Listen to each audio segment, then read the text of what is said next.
ஒரு கடாயில் ஒரு 3 ஸ்பூன் அளவுக்கு நல்லா ஆயிலை ஊற்றிக்கோங்க. அந்த ஆயில் கொஞ்சம் சூடானதுக்கப்புறமா தட்டி வச்சுருக்க இஞ்சி பூண்டு நல்லாவே போட்டு ஃப்ரை பண்ணிக்கலாம். நல்லா இஞ்சி பூண்டு ஃப்ரை ஆனதுக்கப்புறமா நம்ம கழுவி வச்சுருக்க 1/2 kg மட்டனை இந்த இஞ்சி பூண்டில் நல்லா மிக்ஸ் பண்ணி கிளறி விட்டுக்கலாம். அந்த கறி போட்டதுமே அதில் ஒரு 2 கிளாஸ் தண்ணி ஊற்றி நல்லா அதை கொதிக்க விடணும்.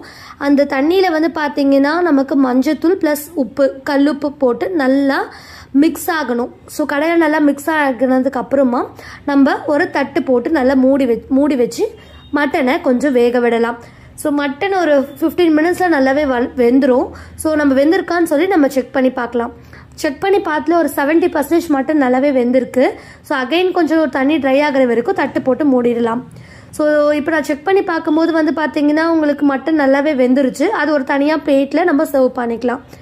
வேக வச்ச அதே கடாயில் பார்த்தீங்கன்னா கொஞ்சம் ஆயிலை ஊற்றி அந்த வேக வச்சிருக்க மட்டன் அதில் போட்டு நல்லா நம்ம கிளறி விடணும்.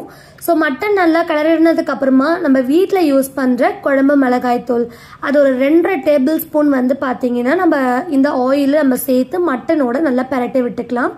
உப்பு நமக்கு தேவைப்படாது. ஆல்ரெடி மட்டன் வேக வச்சதுல உப்பு கரெக்டாக இருக்குது. தேவைப்பட்டா நீங்கள் உப்பு செக் பண்ணிட்டு நீங்கள் இதில் உப்பு ஆட் பண்ணிக்கலாம். அந்த எண்ணெயோட அந்த குழம்பு மிளகாய் தூள் பச்சை வாசனை போகிற வரைக்கும் நல்லா கிளறி ஒரு பிளேட் போட்டு மூடி வச்சுக்கலாம். ஒரு 2 to 3 மினிட்ஸ் மூடி எடுத்ததுக்கு அப்புறம் பார்த்தீங்கன்னா நல்லா ட்ரை ஆயிடுச்சு. சூப்பராக இருக்கும். டேஸ்ட் கலர்ஃபுல்லாக இருக்கு. ட்ரை பண்ணி பாருங்க. இந்த ரெசிபி உங்களுக்கு பிடிச்சிருக்குன்னா லைக் பண்ணுங்க, ஷேர் பண்ணுங்க, கமெண்ட் பண்ணுங்க. நீங்க பண்ற ஒரு லைக் அண்ட் சப்ஸ்கிரைபும் பார்த்தீங்கன்னா பூஸ்ட் பண்ணி நெக்ஸ்ட் வீடியோவில் உங்களுக்கு இன்னும் கிரியேட்டிவான வீடியோவை உங்களுக்கு நான் கொண்டு வருவேன். Thank you guys. பாய்.